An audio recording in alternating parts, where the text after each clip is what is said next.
Em 12 meses de governação, o atual Governo Regional da Madeira teve de enfrentar 7 meses de pandemia, uma experiência inédita que alterou todos os cenários e programas. A poucos dias de completar um ano de governo, o JM Madeira e a 88.8 JM FM vão questionar todos os membros do Executivo, um a um, de 5 a 15 de outubro, para ver, ouvir e ler, aqui na sua rádio, no seu jornal e no online, que mais notícias oferece aos madeirenses em todo o mundo.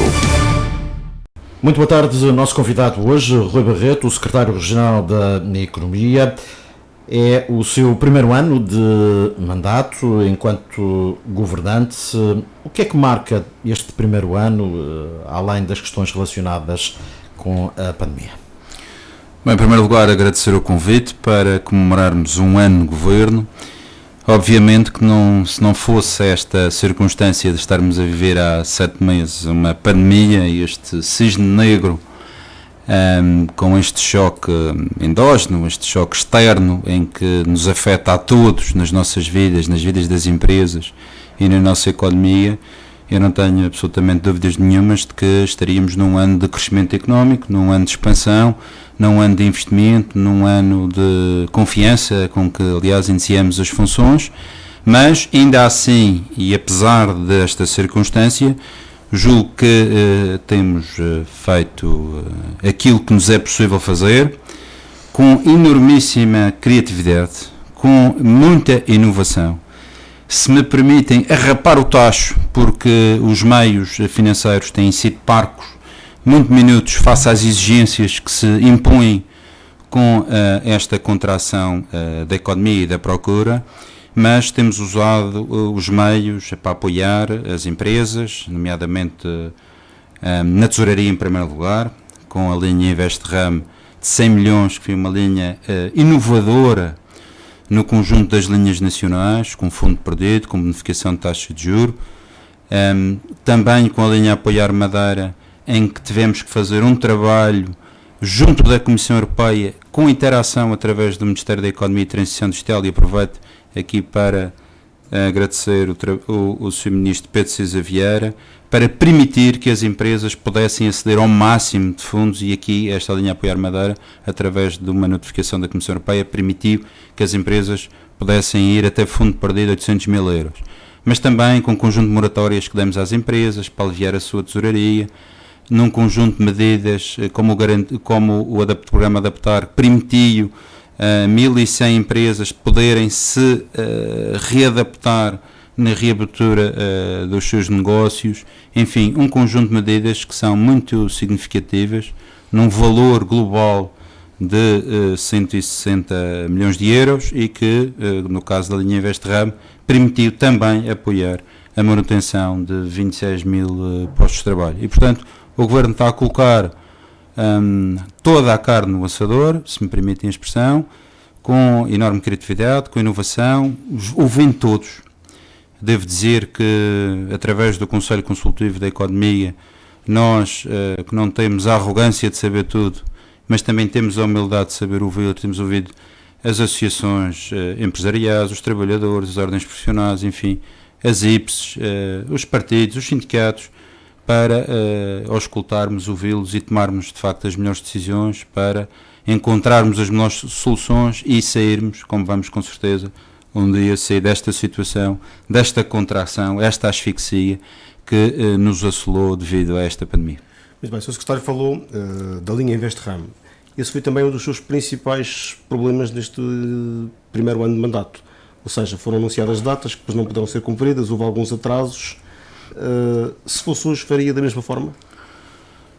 Repare, esta circunstância de aparecer uma pandemia de forma repentina nas nossas vidas deu-nos totalmente a vida do avesso e trocou-nos as voltas. E não está escrito em nenhum manual de economia que uma situação desta natureza, que nunca vivemos, de facto, não há memória. Esta é, de facto, a maior crise económica dos últimos 100 anos. Quais os instrumentos que vamos utilizar e com a rapidez com que os empresários necessitavam. E aquilo que aconteceu foi, de facto, uma simultaneidade de linhas nacionais que foram montadas pelas mesmas instituições, a nossa com características diferentes, mas ao mesmo tempo, e que criou de facto um sobretráfego e levou a que a linha atrasasse. Eu assumo isso, mas devo dizer que a linha foi uma linha absolutamente inovadora. O Governo fez um processo de alavancagem para possibilitar ter um montante generoso, com a bonificação das comissões de garantia, com a bonificação da taxa de juros que é de zero, com um período de carência de 18 meses e com a possibilidade de converter o valor financiado em fundo perdido. Isto não existia a nível nacional. E, portanto, ainda assim, apesar de reconhecer que houve um atraso naquilo que seria a necessidade,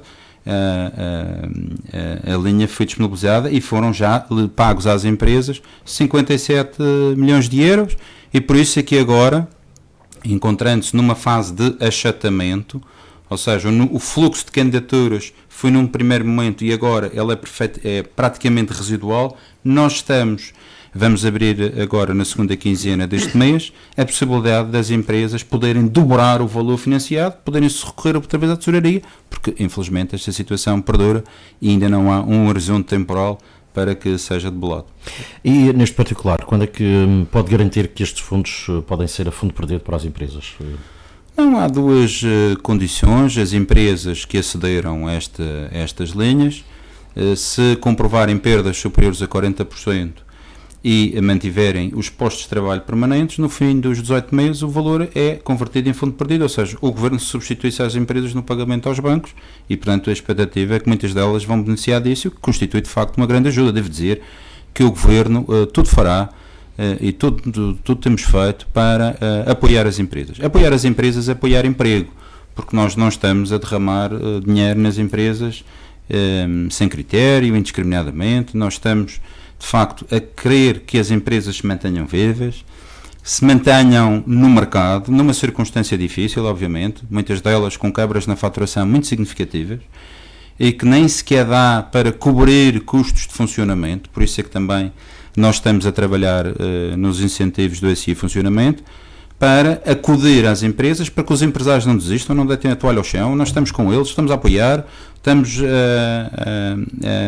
ao lado deles, para, obviamente, que com a situação se resolvendo e a primeira chegada dos fundos europeus que se estima no segundo semestre de 21, com o instrumento de recuperação e resiliência, possamos estar em condições de avançar numa retoma da economia. Aqui está a pedir, no fundo, aos empresários, mesmo aqueles que têm mais dificuldades, para suportarem quase um ano de falta de receitas, por muito bom que seja o programa, há aqui um espaço muito grande até... Nós não temos soluções... Isso é o mínimo, é isso que quer dizer? Não, nós estamos encontrando as soluções à medida que a situação pandémica vai evoluindo. Repare, quando esta situação aparece em março, nós não sabemos se em maio, junho, a situação estará debelada. Há hoje um conhecimento melhor sobre a pandemia, ainda a comunidade, estamos de facto na mão da comunidade científica. Há um sentimento de impotência. Nós estamos habituados a legislar e a decretar, estamos aqui nas mãos de que a comunidade científica possa arranjar uma resolução. E não tenho dúvidas que esse momento será um momento de recuperação, porque os empresários precisam de confiança, de previsibilidade e de estabilidade. Aquilo que nós estamos a fazer é, nesta fase em que há uma contração da economia, uma contração da procura, permitir os meios financeiros para que as empresas possam cobrir os seus custos operacionais, possam ter a liquidez para solver os seus pagamentos e as responsabilidades aos seus fornecedores e principalmente a manutenção de postos de trabalho, até um momento em que de facto se possa ter no nosso horizonte uma perspectiva mais positiva, mas aquilo que eu sinto é que de facto, embora numa situação muito difícil, os empresários têm-se mantido resilientes, têm-se mantido resistentes, e eu apelo a isso, à resistência, porque nós vamos seguramente, chegamos aqui juntos, daqui vamos sair juntos. Mas não há perspectiva positiva nem negativa, porque não se sabe o que é que virá para a região autónoma da Madeira. Há uma grande imprevisibilidade, não é só aqui na Madeira, repare, não há, o segundo a nível nacional, a nível europeu, a nível mundial, apenas há um continente onde não há pandemia, que a Estava a falar em termos de apoio económico do plano não, repare, de recuperação da resiliência. nós temos usado todos os Há uma meios estimativa. com enorme criatividade e com parcos meios. Repare que nós até este momento, todos os meios que dispusemos a favor de medidas emergenciais, quer na área da saúde, quer na área social, quer na área económica, foram às expensas do Orçamento Regional.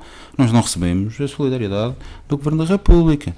Vejam esta telenovela que tem sido o Governo da República a dar um aval a um empréstimo de 458 milhões de euros. Quando nós estamos a falar de uma negociação que ocorreu em julho entre os Estados-membros e a Comissão para um pacote financeiro, o primeiro dos fundos, o Instrumento de Recuperação e Resiliência, só ocorrerá, previsivelmente, no final do primeiro semestre e início do segundo semestre de 21.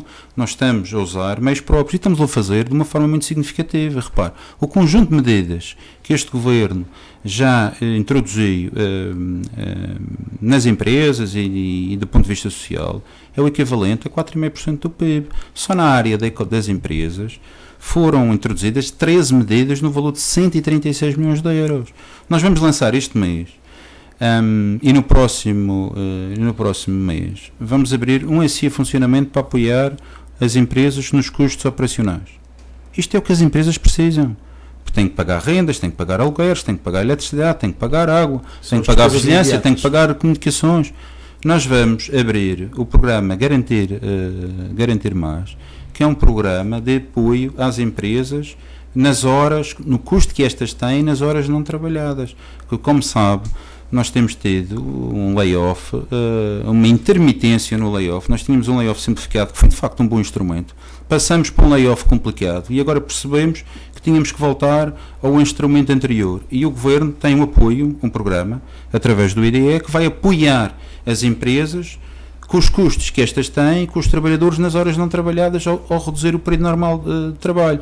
E isto é para garantir emprego. Mas, obviamente, que as empresas questionam-se. Se eu vou reduzir o período normal de trabalho por fruto da redução da faturação e ainda tenho que ter um custo com as horas não trabalhadas pelos trabalhadores, mas aqui está o Governo a dizer: eu estou ao vosso lado, nós temos aqui um instrumento, nós vamos apoiar. Isto é a vida real. Isto não é teorização, nem lançar apoios que não fazem sentido. Isto é, de facto, estar ao lado das empresas para que elas mantenham-se vivas, mantenham no mercado. Obviamente que no meio desta situação toda, algumas empresas, obviamente, terão dificuldades. Há empresas zombie que não resistirão, mas nós queremos chegar a todos e fazê-lo, temos-lo feito, com enorme diálogo. Olha, as medidas que nós tomamos, nós ouvimos os setores. Quando criamos a linha Apoiar Madeira, nós estivemos reunidos com o setor hoteleiro a preparar a linha. Quando nós montamos a linha InvestRam, nós reunimos com empresários, nós reunimos com os gabinetes de contabilidade, nós ouvimos a sociedade, nós trabalhamos com eles e apresentamos as melhores soluções, e é isso que continuamos a fazer. E acho que nenhum dinheiro ou nenhum montante monetário será suficiente para acudir a uma situação destas. Mas nós, de facto, estamos a fazer tudo e a colocar tudo para que as empresas se aguentem até ao momento, obviamente, em que esta situação será ultrapassada. Sr. Secretário, referiu-se recentemente após um encontro com dirigentes sindicais, a necessidade de um contrato social que envolva governo, que envolva empregadores e empregados. Na prática, o que é esse contrato social? Bem, eu acho que numa circunstância destas há uma tentativa de determinadas organizações, sejam elas sindicais, sejam partidos políticos, sejam movimentos, de parasitarem à volta da crise. Aproveitarem-se do desânimo, do desalento, da instabilidade, prometendo medidas vãs e tentando, com engodo, atrair adeptos para esses partidos ou para esses movimentos. O que nós entendemos é que, de facto, numa situação destas, nós temos que ter enorme responsabilidade. E nós temos que envolver todos. Eu acredito muito na concertação social. Aliás, eu próprio estive reunido com todas as uniões sindicais, com todos os partidos políticos e com as associações representativas.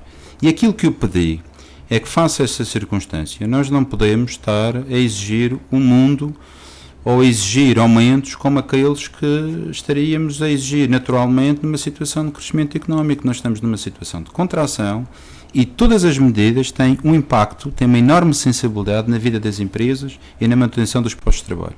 Aquilo que eu tenho pedido no âmbito da concertação social, o Governo, as associações empresariais e as uniões sindicais, que façamos um entendimento para garantir estabilidade, previsibilidade e razoabilidade naquilo que temos para fazer pela frente. E eu senti, com as entidades que reuni, essa disponibilidade para fazermos isso, e espero que isso de facto aconteça, para que nós não entremos numa deriva de instabilidade política e económica, além daquela que é provocada pela pandemia. Sr. Secretário, há 2 anos, enquanto membro da oposição, defendia ou pedia ao Governo para baixar impostos. Agora que é o Secretário da Economia, que vai preparar o próximo orçamento, perspectiva-se alterações em termos de impostos na região autónoma da Madeira? Olha, eu continuo a defender o mesmo. Eu não alterei a minha linha de pensamento. Aliás, devo dizer que nós trouxemos, e aqui se me permite um parênteses, porque o CDS é membro deste governo, é um governo de coligação, o primeiro governo de coligação na democracia madeirense, trouxe uma nova forma de estar, uma nova forma de democracia participativa e também o arrojo e a inovação, e tem de facto uma perspectiva liberal da economia. E nós estamos fustigados, demasiadamente fustigados por impostos. Obviamente que uma circunstância destas é difícil, porque é mais fácil, em fases de crescimento económico, tomar medidas de redução fiscal do que em fases de contração económica, porque há uma equação que se tem que fazer e um equilíbrio. O orçamento advém do tributo das empresas e dos particulares. E nós temos que reforçar a despesa para acudir a medidas emergenciais, temos que ter a componente da receita. Podemos-la ter pela receita própria, pelo tributo dos impostos ou por capitais alheios, ir a financiamento. Mas eu acho, de facto, que é uma oportunidade também para repensar o nosso enquadramento fiscal, nomeadamente naquilo que tem a ver com a classe média, que tem sido particularmente fustigada na última década. Nós temos cerca de 46% das pessoas que estão a trabalhar não pagam impostos. E depois, a classe média é, de facto, as pessoas que estão a pagar com impostos para sustentar os orçamentos de Estado. E nós temos que olhar para essas pessoas de uma forma muito, muito, muito criteriosa. Porque nós estamos, nos últimos anos, a fazer uma recuperação, um aumento gradual do salário mínimo, mas nós não estamos a aliviar a classe média. E está-se a chegar a um ponto em que os rendimentos da classe média, de funções intermédias do Estado, das empresas, estão quase a ficar coladas ao salário mínimo. E são essas pessoas que efetivamente estão a pagar mais impostos em Portugal. E, portanto, nós temos que olhar para isto de uma forma muito clara. Mas mais, nós temos que aproveitar uma fase em que, de facto, os impostos que são cobrados às empresas vão vir muito diminuídos porque as empresas vão ter prejuízos, para fazer baixar esses impostos. E congratulo-me, devo dizer, o Presidente do Governo anunciou a mais baixa taxa de IRC do país, uma décima de ponto percentual abaixo da taxa da Irlanda, para 11,9% no IRC. Mas eu acho que nós devemos de ir mais além, rever o Código Fiscal de Investimento e o regime fiscal de investimento, para também criar mecanismos de atração de investimento mais aliciantes, olhar para o regime de residentes não habitual, olhar para, e aquilo que temos feito, para um conjunto de taxas e de impostos e de taxinhas. Nós estamos na era do digital, é isso que eu tenho pedido aos meus serviços, e temos-lo feito já temos anulado algumas taxas, que é, nós estamos num processo de digitalização, de desmaterialização. Há pequenas taxas que são cobradas, que acrescentam e oneram muitas empresas, que não fazem sentido. Taxas de licenciamento, taxas de abertura de empresas. Há um conjunto de coisas que eu acho que temos aqui a oportunidade de mexer, e, obviamente, que isso pode ser vendido como um pacote de atratividade fiscal e também para, de certa forma, do meu ponto de vista, olhar para a classe média. Eu acho que a classe média não pode sofrer mais agravamento de impostos e o caminho tem que ser um desagravamento dentro do possível, com gradualismo, com segurança, porque são esses de facto que estão a suportar onde é que se pode fazer onde é que se pode seguir esse caminho, em que impostos concretos e em que margens concretas sugere o Secretário da Economia? Eu acho que há duas linhas, é aquela que referi na tributação sobre o rendimento de pessoas singulares, no IRS para a classe média e principalmente para a classe média, para pessoas que recebem 1.000 a 2.000 euros por mês e que estão fortemente fustigadas, têm que pagar tudo, recebem quase nada do Estado, porque há 46% de pessoas que não pagam IRS e que têm um conjunto de apoios sociais, têm acesso a um conjunto de ajudas, olhar para esses e principalmente aliviar esses daquilo que for possível, obviamente acomodando dentro daquilo que é o bolo do orçamento regional. E também, obviamente, para as empresas, nós precisamos de atrair investimento. Temos um excelente instrumento que é o Centro Internacional de Negócios. Aliás, devo dizer que também aqui numa área que tutelo, nós estamos a preparar o registro da Agência de Promoção e Investimento Externo, a Invest Madeira, com uma dupla parceria, com a parceria da Câmara de Comércio, a ACIF, e a Sociedade de Desenvolvimento. Nós, uma parceria público-privada, de facto, mas para juntar orientação política com aqueles que se conhecem melhor as empresas, no caso da ACIF, para ajudar em processos de internacionalização, e no caso da ECM, para promover processos de captação de IDE, ou seja, de investimento direto estrangeiro. E, portanto, nós queremos muscular mais. Devo dizer, nós cumprimos com outra medida muito importante, e já este ano, numa situação difícil. Nós abrimos um SI funcionamento para a componente exclusiva de exportação em 2,5 milhões, em que as empresas que importam do continente para a Madeira para transformar, para introduzir na indústria transformadora ou para exportar daqui para Lisboa, os custos de transporte até 300 mil euros por empresa é totalmente pago pelo este programa SI funcionamento. Ou seja, nós de facto estamos numa fase difícil, de contração, mas estamos a lançar as bases, nós estamos a preparar, o Conselho Consultivo está a preparar um documento convindo todos para um programa de recuperação económica da região. Nós estamos a apostar nas tecnológicas, nós temos das melhores tecnológicas do país na Madeira. Nós temos um trabalho de 27 empresas de caracterização. Nós temos 5 das melhores empresas nacionais são madeirenses. Empregam 700 trabalhadores. Nós vamos lançar agora um plano de formação, já tenho verba para isso, para requalificar desempregados com o 12º ano em novas linguagens de programação e aproveitar estas empresas que em janeiro, fevereiro nos diziam que tinham necessidade de contratação de 140 trabalhadores. E é obviamente uma parceria entre a Secretaria de Economia, a Startup Madeira e também a Universidade da Madeira. Portanto, nós estamos a trabalhar a todo vapor para não só mitigar os efeitos desta situação, mas lançar as bases para que no futuro tenhamos também mais oportunidades para as empresas e para os seus trabalhadores. Só para clarificar, para quem nos ouve, é possível mesmo, acredito o Secretário de Economia, baixar, por mais ligeiro que sejam os impostos em 2021, para as pessoas, classe média e para as empresas? Não, para as empresas o Governo já anunciou, devo dizer aqui que essa área, que é uma área que está a ser trabalhada pelo seu Vice-Presidente e que estamos perfeitamente alinhados, e que será anunciada por ele, há uma vontade e que vai ser materializada de rever o quadro fiscal, obviamente para as empresas, porque é muito importante, e seguramente com gradualismo também para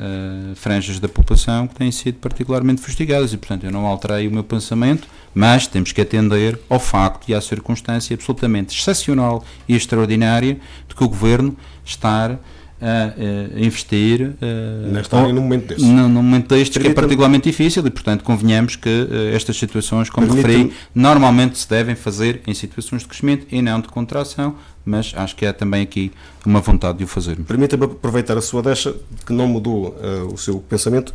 A Costa Norte continua a ser uma preocupação do CDS para uma carga fiscal diferente, diferenciada? Com certeza que sim. Nós e acha temos... que é possível em 2021 dar um sinal nesse Não, caminho? e já estamos a fazer. Devo dizer que alguns programas do Instituto de Emprego e Formação Profissional têm majoração para as empresas nos postos de trabalho que são criados na Costa Norte. Vou dizer já em primeira mão que vamos abrir este mês um programa muito acarinhado pelos empresários, que é o Inicio Mais. Nós vamos duplicar o montante a fundo perdido. Ou seja, as empresas podem ter até fundo perdido para investimento até 50 mil euros, e nós o que é que vamos fazer? Vamos fazer uma majoração desse valor, que pode ir até 60%, no limite de 50 mil euros, até 60% a fundo perdido, uma majoração para empresas que estejam fora do Funchal e também da Costa Norte, e premiar aquelas que obviamente consigam criar postos de trabalho. Isto é discriminação positiva, isto é incentivo ao investimento na Costa Norte, isto é combater o despovoamento. Obviamente que estas medidas que o Governo está a tomar devem de ser acompanhadas também por medidas à escala nacional e europeia e também municipal. Devo dizer que, por exemplo, congratulo-me, há municípios na Costa Norte, inclusive o município de Santana, que tomou a dianteira disso há muito tempo e que tem as mais baixas taxas de imposto sobre as famílias, tem o maior programa de incentivo à natalidade, que isentou de uma série de licenças camarárias as empresas, portanto tem tudo no mínimo. E portanto um conjunto de isenções, devo dizer também aqui uma nota muito positiva, o trabalho extraordinário que tem sido feito através da Madeira Parques Empresariais. A Madeira Parques Empresariais tem crescido na ordem dos 35% a 40% a ocupação dos parques, têm sido celebrados acordos entre a Madeira Parques e os municípios, um trabalho extraordinário do Presidente da Madeira Parques e de toda a sua equipa, no sentido de levar mais empresas, captação de empresas para os parques. Até num período muito difícil, os parques têm vindo a crescer na ordem dos 30% a 35%. Há mais empresas nos parques, há melhores condições, nós vamos continuar a investir na construção de pavilhões. Nós isentamos este ano, durante 6 meses, as rendas da Madeira Parques. Foi a empresa, obviamente, prescindir de receita de cerca de 1 milhão de euros, mas para quê? Para apoiar os empresários e também, obviamente, fazendo acordos e protocolos com os municípios para criar um conjunto de incentivos para que as empresas vão para lá. É um instrumento enormíssimo de desenvolvimento económico da região e também territorial, porque as empresas que têm determinado tipo de vocação devem alistar e abandonar determinadas zonas mais urbanas e, portanto, também aí temos vindo a fazer um trabalho muito forte e muito significativo na atratividade e no incremento das empresas na Madeira Parques, e vamos continuar a fazê-lo, eliminando tudo aquilo que for podido eliminar até o limite, aquilo que depender deste Governo e da Secretaria de Economia. Nós vamos eliminar estas taxas e estes impostos que vão honorando as empresas sem sentido nenhum. Sr. Secretário, estamos numa altura em que já se prepara orçamentos, no que diz respeito ao orçamento para 2021, o que é que perspectiva, no que diz respeito também à sua Secretaria, será um orçamento diferente, ou será um orçamento mais volumoso? Bem, é um orçamento completamente diferente daquilo que estaríamos com certeza a perspectivar quando iniciamos funções, mas espero de facto um orçamento que corresponda às reais necessidades das famílias e das empresas madeirenses, obviamente com reforço na área da saúde, onde temos custos que são extraordinários e suplementares, porque temos a situação da pandemia, mas também não podemos, obviamente, descurar os residentes e continuar a ter as respostas convenientes. Uma aposta na área social e uma aposta fortíssima na área das empresas e da manutenção dos postos de trabalho. Eu estou tranquilo em relação a isso. Devo dizer que nós estamos alinhados. O Sr. Vice-Presidente é um profundo conhecedor da realidade regional e, portanto, as conversas que temos mantido no Conselho de Governo e quando temos oportunidade para isso vão nesse sentido. Nós vamos, se há dívida que estamos a contrair e que vamos reforçar e que está respaldada pelo povo, ou seja, está chancelada, está aceite popularmente é esta. Este é o momento de nós ajudarmos o que pudermos. E nós vamos fazer isso até os nossos limites, e isso é uma orientação dentro do Governo, com enorme solidariedade de todos, tenho sentido isso, e vamos-lo fazer até ao limite das nossas possibilidades. Se podíamos fazer mais, podíamos. Infelizmente, a solidariedade nacional não foi aquela que desejaríamos, mas deixo isso para a análise da população, porque de facto mereceríamos outro tratamento que aquele que tivemos até agora. O Sr. Secretário já anunciou, ou já se referiu, creio que 2 vezes nesta entrevista, aos contributos que tem recebido de outras entidades. Estamos a falar do Plano Regional de Recuperação da Economia, basicamente. Que contributos é que tem tido? O que é que vai mesmo... Alguma coisa que possa já anunciar que vai implementar, que derivam desses contributos? O que é que espera? Quando é que esse plano poderá estar no terreno? O trabalho é um trabalho absolutamente extraordinário, porque nós ouvimos toda a sociedade e todas as associações em debates com enorme pluralidade, de grande democraticidade, de participação, abertos. Fiz no Porto Santo, fizemos na Assembleia e recebemos muitíssimos contributos que estamos numa fase já final de consolidação de toda a informação que foi recolhida, que está a ser validada pelas entidades que prestaram essas informações nas reuniões da escutação que tiveram lugar. Aquilo que se perspectiva, respondendo à sua questão, é durante o mês de novembro fazermos uma apresentação pública desses contributos para a recuperação económica da região autónoma da Madeira, obviamente alinhada com os meios que dispomos, com metas a fixar, com instrumentos a usar e com objetivos, obviamente, a alcançar, porque nós estamos nisto com enorme transparência, com enorme disponibilidade e, obviamente, interessados em governar para todos. E é esse o meu propósito. Eu sou membro do Governo Regional da Madeira, estou investido todos os dias em servir as populações da Madeira e levar isto até o melhor possível, até ao final do mandato. E obviamente espero eu que na segunda metade dentro do calendário previsto, e nesse, espero eu, temos essa expectativa que a segunda metade desta legislatura possa ser já uma fase de retoma progressiva da atividade económica. Muito bem. Uma das suas empresas, ou das empresas tuteladas pela Secretaria de Economia, é Horários do Funchal, que teve aqui 1 ou 2 problemas mais ou menos públicos que foram mediatizados. Sendo que esses assuntos foram resolvidos, que o dossiê Horários do Funchal está bem encaminhado? Não, a Horários do Funchal é uma empresa pública, relevante, que presta um serviço público de transportes absolutamente extraordinário, e é uma empresa que manter-se-á 100% pública e que está numa fase de forte investimento.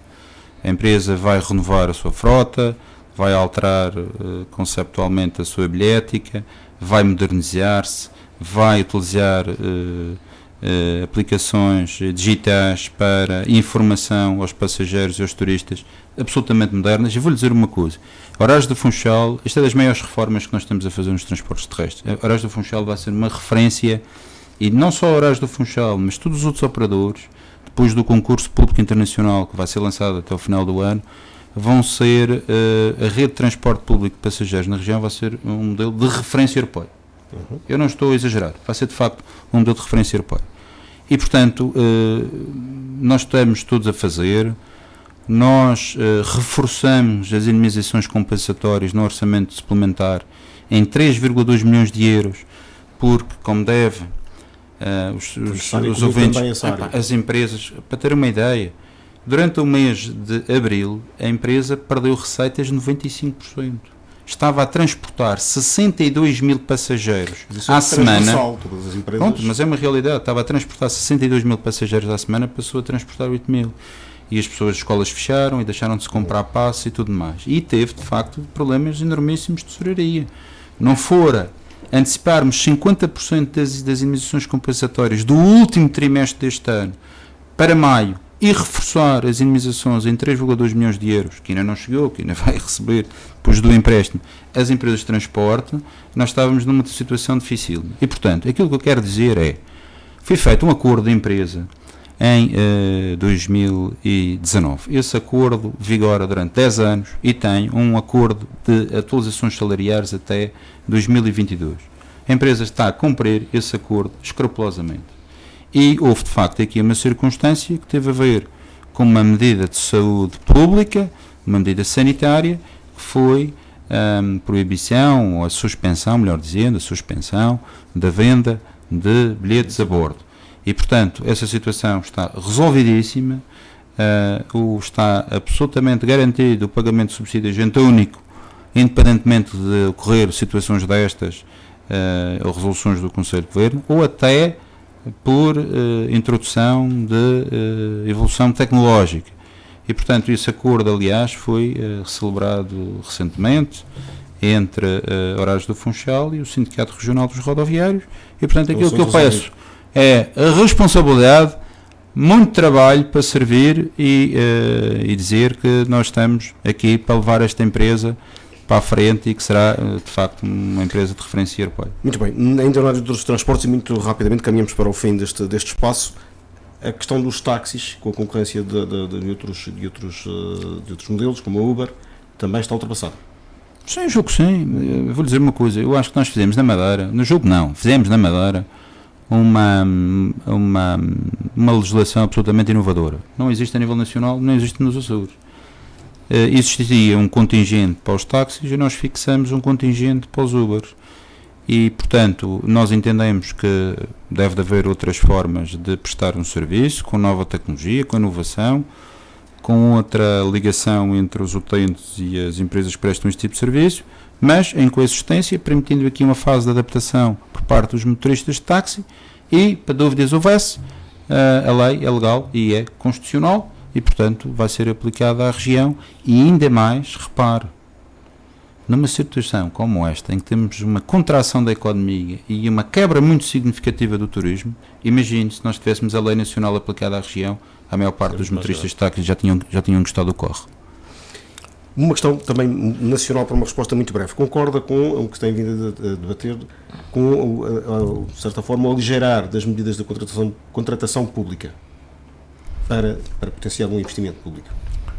Não, eu acho que nós devemos usar todos os mecanismos possíveis para aligeirar e facilitar, quer dizer, desmaterializar, desburocratizar, é importante. Obviamente dentro do escrutínio e da legalidade, mas acho que de facto ao longo do tempo o legislador tende a ir fechar espaços criados pelos prevaricadores e depois às tantas o bordado jurídico já é tão minucioso e tão grande que impossibilita as organizações de poderem trabalhar e trabalhar de forma ágil.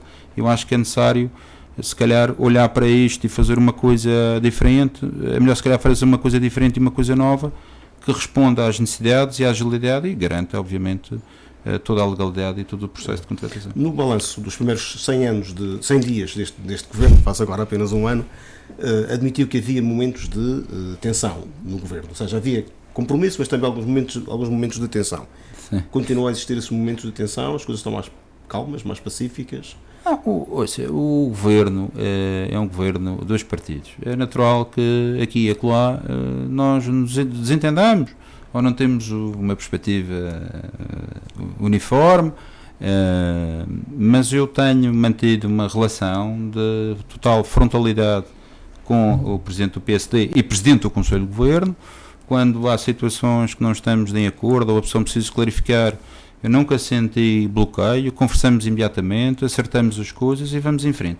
Eu percebo que também a oposição quisesse que minar esta coligação por dentro, mas eu lamento, não será nem por dentro nem por fora que esta coligação deixará de fazer aquilo que tem que fazer, que é governar em nome de todos os madeirenses, que é isso que vamos fazer. Na área da saúde, sente que o CDS perdeu alguma da influência que tinha no início deste governo? Não sinto que o CDS tenha perdido influência. Há muitas medidas que estão no programa de governo que são medidas introduzidas pelo CDS. Eu não ando todos os dias em bicos de pés a dizer esta medida é minha, esta também é minha, esta é minha, isso é ridículo. Não faço isso. Eu acho que estamos num tempo em que toda a gente gosta de chamar a si os proventos de tudo. Isto é um trabalho coletivo. Nós apresentamos um programa, como o PSD foi a votos, e depois materializamos isso num documento que foi aprovado no Parlamento, que é o programa do Governo Regional.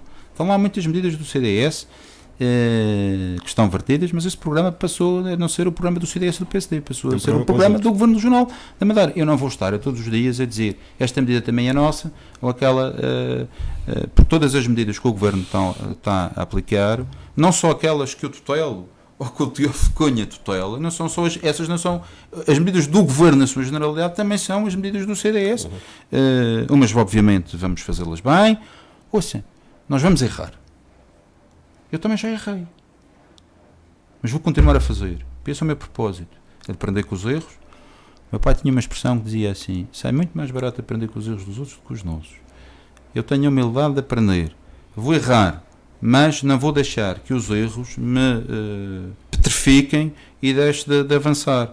E, portanto, há coisas que, obviamente, têm oportunidades de melhoria, mas com diálogo, com participação, com disponibilidade, com frontalidade, com democraticidade, com empenho, nós vamos, obviamente, fazer aquilo que é o melhor possível e também, obviamente, nessa área tem muitos contributos do CDS e tem, obviamente, também pessoas com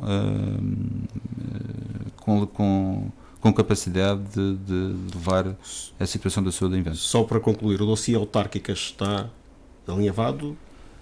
Bom, o acordo político foi um acordo de governo, não foi um acordo autárquico. Não excluímos isso, foi um acordo parlamentar e de governo. Excepcionamos o poder local. O poder local tem particularidades, especificidades próprias. Os concelhos a norte são diferentes dos do sul, os do oeste são diferentes do leste. Há concelhos onde o CDS e o PSD estão ambos na oposição e dir-lhe-ei que faz sentido que vão em coligação. Há outros que são governados pelo PSD e outro pelo CDS, o caso de Santana, onde os partidos têm voz primeira naquilo que decidem, e há dois movimentos que se desenharam, que era o Ricardo Nascimento na Ribeira Brava, que o CDS foi um partido que apoiou em 17 e o primeiro a apoiar em 21, e também o movimento do Unidos por São Vicente, do Zé António Garcês. O que me parece é que vai haver entendimentos, de facto, a nível autárquico, mas ainda é cedo para dizer quais, até porque em alguns concelhos também ainda não se sabe quem serão os candidatos, ainda estamos numa fase... Mas enquanto líder do CDS, admite a aplicação do método de Hont para que haja esse entendimento, Há uma coisa, eu sou pragmático, repare, em eleições autárquicas governa quem tem mais um voto. Portanto, aquela ideia, se aluía, dizer vamos fazer coligações pós-eleitorais, isso não existe. Dois partidos que estão na oposição e que querem apresentar um projeto às populações que é melhor do que o partido que está a governar. Se vão despertar votos antes, eu acho que é um erro. Devem concentrar, somar para tentar ganhar. E, portanto, está a falar do Funchal? Eu acho que Funchal, Santa Cruz, Mexico, Porto Muniz e Ponta de Sol faz todo o sentido que nesses concelhos onde ambos estão na oposição vão em coligação, obviamente com um projeto integrado, com regras, obviamente, que isso depois discutiremos entre os partidos, com candidaturas fortes, com pessoas, não aquelas que às vezes os partidos querem, porque há pessoas que se oferecem e querem subir dentro das estruturas, temos que ter cuidado com isso, mas aquelas pessoas a quem o povo reconhece representação. Escolher as pessoas de bem, como havia antigamente, as pessoas do povo, que estejam disponíveis para representá-los. E eu acho que se nós oferecermos uma boa proposta, com boas ideias, com sustentação, podemos vencer em alguns desses concelhos, e acho que é um desperdício, se me permitem, irmos separados quando para governar uma autarquia é preciso ter mais um voto. Acredita na vitória no Funchal? Isso seria ridículo, por exemplo, que chegássemos ao fim do ato eleitoral e dissesse, se nós tivéssemos nos unido, afinal tínhamos derrotado, fomos separados, não conseguimos. Em coligação com o PSD, acredita na vitória no Funchal? Eu acredito que é possível uma vitória no Funchal. Acho que este executivo tem sido uma desilusão, está desorientado, não tem fio condutor, veja-se o que é que se está a passar nas empresas municipais, quer na Frente Mar, quer no Sociabita, veja-se, por exemplo, que existe a nível dos investidores na Câmara do Funchal, os processos perdem-se, os processos não avançam, e há um custo de oportunidade imenso, a insatisfação é latente. Deixou-se ter uma ideia de integração do Funchal e deixou de haver uma coisa que havia antigamente. Deixou de haver o orgulho de ser funchalense. Porque nós tínhamos aquela coisa de temos a cidade mais bonita, temos a cidade mais florida, temos a cidade mais limpa, temos uma cidade mais moderna, mais cosmopolita, e eu acho que isso se perdeu. E é preciso voltar a dar essa autoestima aos funchalenses, olhando de cima a baixo, porque há um Funchal citadino, mas também há um Funchal das zonas altas que não pode ser descurado, e obviamente a coesão territorial é muito importante, mas acredito que uma boa equipa, com um bom candidato à Câmara Municipal, é de facto possível vencer a Câmara. E se temos as coisas candidato? Bem, não vou falar sobre isso, eu cedo para falar sobre isso, mas acho que há pessoas competentes para encabeçar esse projeto. Isso depois é um assunto. Mas sem falar em nomes, seria um candidato do PSD ou da CDS? Não, eu acho que tem que ser um bom candidato para o Funchal. E um candidato que seja agregador, que mobilize, obviamente, os seus, mas que mobilize a sociedade, que faça boa equipa e com um bom projeto e que tenha experiência, que eu acho que deve ser um candidato com experiência e com um saber fazer, com uma capacidade de concretização e uma capacidade de voltar a devolver o orgulho de ser funchalense, que eu acho que se perdeu nos últimos tempos. Sr. Secretário Dr. Rui Barreto, muito obrigado por estar connosco na Casa JTM. Boa tarde. Muito obrigado. Em 12 meses de governação, o atual Governo Regional da Madeira teve de enfrentar 7 meses de pandemia, uma experiência inédita que alterou todos os cenários e programas. A poucos dias de completar um ano de governo, o JM Madeira e a 88.8 JM FM vão questionar todos os membros do Executivo, um a um, de 5 a 15 de outubro, para ver, ouvir e ler, aqui na sua rádio, no seu jornal e no online, que mais notícias oferece aos madeirenses em todo o mundo.